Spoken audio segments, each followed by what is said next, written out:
Okay, hello students. So in this lecture we will discuss the topic high capacitance node. I am taking the theoretical explanation of high capacitance node from Rabe book. Okay, so before starting this topic, first we have to know that what is the mean of high capacitance node. High capacitance node is also known as floating node. High capacitance node is also known as floating node. Now, what is the mean of floating node? Floating node is that uh, there is no connection between any other nodes. We can understand the floating node by taking this example. Here I am taking a inverter circuitry. This one is the inverter circuitry. Here the upper network is known as upper pull-up network is known as PMOS, and the lower pull-down node network is the NMOS. And we know that when we are providing input as 0, and that input is less than the threshold voltage of PMOS, so at that time this PMOS works. PMOS works means PMOS make a short circuit path. So when PMOS makes a short circuit path, so definitely there will be a current flow from this end to this node. Okay, same as when we provide input as 1, so at that time this NMOS works.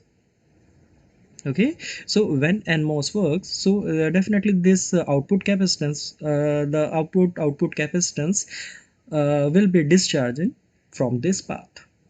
Now this capacitance that is connected in the output side, that is source to source connection between PMOS and NMOS. This one is the source of PMOS, this one is the source of NMOS. We always take output from the source to source connection between PMOS and NMOS. So this connection, this joint is mentioned as node, and for taking the output from this node, we always take any load component. Here I am assuming this load component as a capacitance, and its capacitance will be CL. Okay, so this node here, if I consider this node as X, so similarly this node will be X, and the voltage that produces with respect to this capacitance, I am expressing it as Vx. Now this Vx voltage is stored by this capacitance. Okay, now we know that in the CMOS case, there will be a connection between, there will be a joint connection between PMOS and NMOS. Okay, but here I am not taking its joint to expressing what is the floating node. Okay, suppose I am taking a input as 1 in the PMOS, and here I am taking an input as 0. Okay, so when we are taking input as 1 here, input as 0 here, so we know that PMOS works as a open circuited, and this NMOS also works as a open circuited. It means that when this one is open circuited, this one is open circuited, it means that this circuit will look like this this one is the ground, this one is the VDD, and this one is the ground, this one is the VDD, and here this one is the X. Here the capacitance is connected over here, and this load capacitance will be represented as CL. Okay, so if this PMOS is open circuited, this NMOS is open circuited, it means that this node is open. It means that this node is open, this X node is open now. This X node is open now. If this one is the open circuited, this NMOS is the open circuited, it means that there is no connection between supply with this node. Okay, so at that time this node will be in the floating stage. Why we are calling as a floating stage because there is no connection between no connection of this node with any other node. So if there is no connection between this node with any other node in the network, so at that time this node is known as floating. At that time this node is known as floating node. Okay, yeah, at that time this node is known as floating node. Okay, or this floating node is known also known as high capacitive high capacitance node. This node is also known as high capacitance node. Okay, why it is known as high capacitance node? Because the driver that is connected here, this one here, this PMOS is the driver in this case. If this PMOS is of open circuited, it means that its impedance is high. That's why we consider it as open circuited. So because of this high impedance driver, we call this node as high impedance or floating node. Okay, so we know that in any circuit, if the floating node exists, so definitely if floating node exists, so definitely because of this floating node, because of this floating node, because of this floating node, the because of this floating node, the static power dissipation will be there. Okay, so how to eliminate this? How to eliminate this condition? How to eliminate this condition? To eliminate this condition, we can use two different methods. One is we can use the data activity, or we can say we can use the switching activity. We already represented it as it in our previous lecture, that if we consider the power dissipation as P, so P equals to alpha into F into VDD square. So in that place alpha is the switching activity. Okay, so by controlling the switching activity, or we can say by reducing the switching activity, we can control this high capacitance node. Or or the second method is by controlling the by controlling the swing voltage. Okay, so by using these two methods, by controlling the switching factor, or by reducing the voltage swing, we can we can reduce this problem of static power dissipation due to high capacitance node. Okay, so the first approach, that is by using the switching factor alpha, we can't use here, because we can control the switching factor by using the architect. We can control the switching factor by using the algorithm.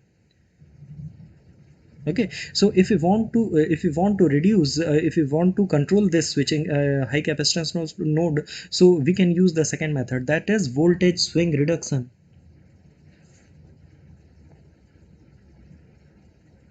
Okay, this all part is mentioned here, this all part is mentioned here. Okay, so we need to minimize the swing voltage.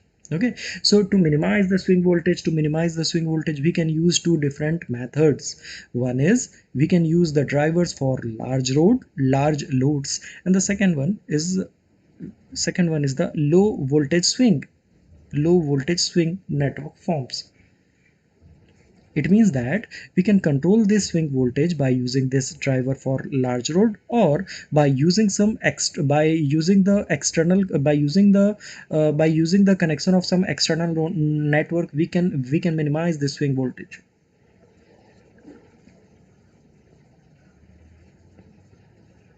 Okay, now drivers for large loads.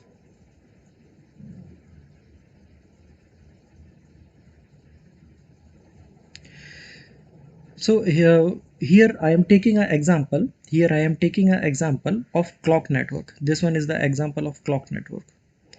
This clock network is formed by using a driver chain. This clock network is formed by driver chain. It means that various inverters are connected to frame the driving clock network. And this driving is important. This driving is important for the high capacitance node, and also with respect to power consumption, because the clock driving is very essential, is a very essential parameter, um, because the power will be the clock power is 20 to 40% of total chip power. Okay, here one method is given. Here one method is given. Here we connect various inverters and make a tapered inverter chain. Here I am making a tapered inverter chain. And the overall the load capacitance is represented at CL. And total n numbers of inverters are connected here, n numbers of inverters are connected here, and the tampering factors are F. And this F is there is some relation between F and load capacitance. That is, F is represented here, F raised to power n. What is n? N is the number of inverters that is connected over here. So F raised to power n equals to CL divided by 2 raised to power CI. What is CI? CI is the input capacitance. What is CL? CL is the load capacitance or output capacitance. Okay, so for such a, it is shown that there exists an optimum value for F for which the total delay is of the chain is minimum. Okay, so by controlling this factor of F, how can we decide this optimum value of F? We decide this optimum value of F by checking the total delay of the chain. If the total delay of the chain is minimum, at that time, if we found the total delay of chain is minimum for any value of F, so that value of F is the optimum value. Okay, so generally when the input capacitance equal to output capacitance, at that time we get the optimum value of F. Okay, it is already represented here when C naught equals to Cn. So at that time we will get the optimum value of F. Okay, some numerical relation between the driver capacitance is represented here. This one is the first equation. This one is the first equation that represent the total switching capacitance of the chain. The total switched capacitance of the chain is represented by using this mathematical equation. Here F is F is the tapering factor, and N is the total number of inverter that is connected over here. Ci is the input capacitance, and C node is C0, or we can say CL. Generally CL, we can say CL is the load capacitance and C node is the output capacitance.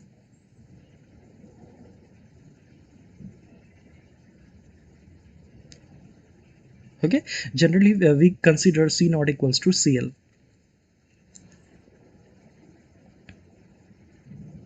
Okay, one more equation is represented here. We are taking the ratio of C driver with the load capacitance, and we make a equation.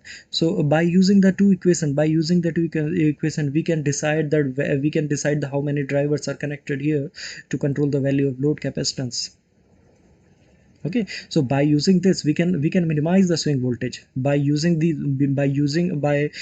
connecting all these inverters, we can control the switching delay. We can control the delay, and we know that when we control the delay, we know that when we control the delay, what delay? Delay is nothing but a rise time and fall time. When we are controlling the rise time and fall time, so automatically we can control this swing voltage. Okay, so this one is the first way to reduce the swing voltage. Now the second one is the low voltage swing. You can read the theoretical part. You can read the theoretical part of this driver for load.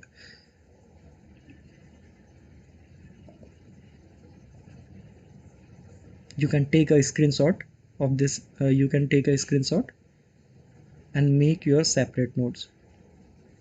Now the second way is low voltage swing. Here in the second part, here the second part, it is represented that we can change this, we can change the circuit, or we can say we can add on several network with the circuit to minimize the load voltage, to minimize the swing voltage. Here some circuit is given, such as this one is the circuit, this one is the circuit, this one is one another circuit, this one is another circuit.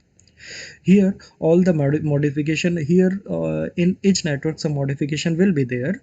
And why we done this all modification? The main purpose is common in all these network, to control the swing voltage.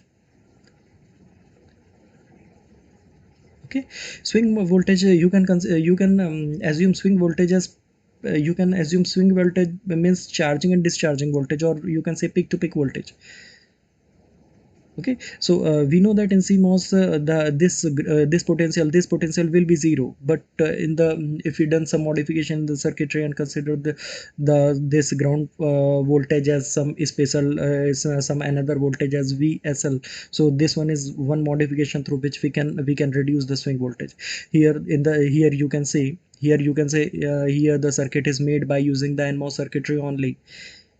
Okay, here you can see the circuitry is made by NMOS only, NMOS, and this one is the resistor.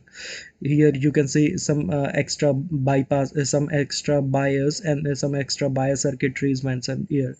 Okay, why we use this bias circuitry? This bias circuitry is responsible to generate some threshold voltage.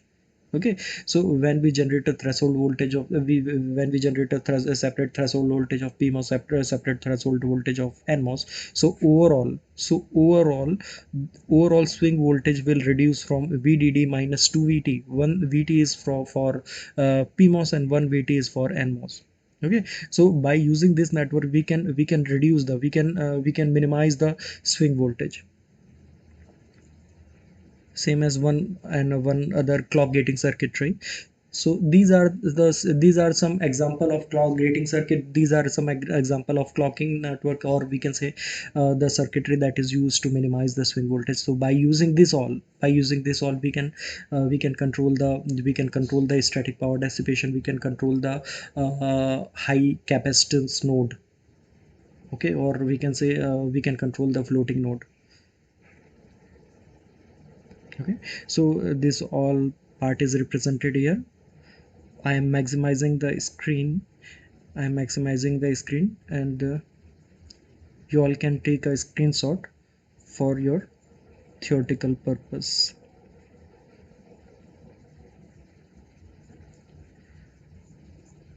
Okay, this is all related to high capacitance node.